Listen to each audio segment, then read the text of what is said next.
I find it incredible, like in how little time they can find such high impact vulnerabilities. As I was walking the floor today earlier, I saw a couple of hackers already finding very interesting vulnerabilities. And what's most impressive is they are already thinking about combining vulnerabilities.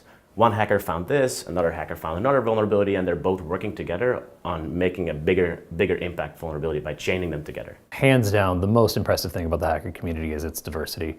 So often in security, we tend to focus on things as kind of a serial checkbox of list of best practices and singular code review, but you find time and time again that the more perspectives and backgrounds and skill sets that you can apply to this problem, the better off everything becomes. And not just the individual vulnerabilities that are found, but the ways to go about fixing and resolving those vulnerabilities. Every time one bug gets fixed, we generally find a better way to resolve that category of issue across the board.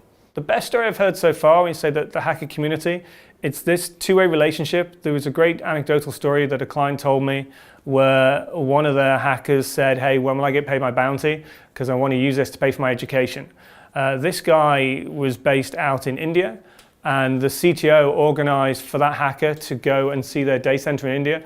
And hearing that he was using the money to pay for his education, took it one step further and said, this is what your education could do for you. You could end up having a career in IT for an organization like this. So what I thought was brilliant about that story, it wasn't just about the bounty, that the CTO took a vested interest in that hacker and set something up for him that could potentially help him in his career long term. Everybody can take a very unique approach to almost solving and getting to the same problem.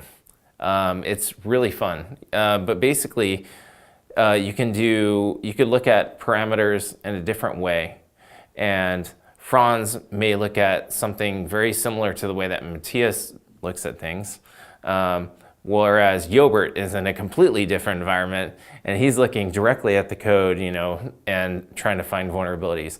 Each hacker is very unique. They have a very unique approach, and they have their own certain methodologies and approach. So it actually makes these events a lot more successful when you don't just have this very standard, very strict way about going and looking at vulnerabilities, because the more you do that, the more you miss bigger and better things.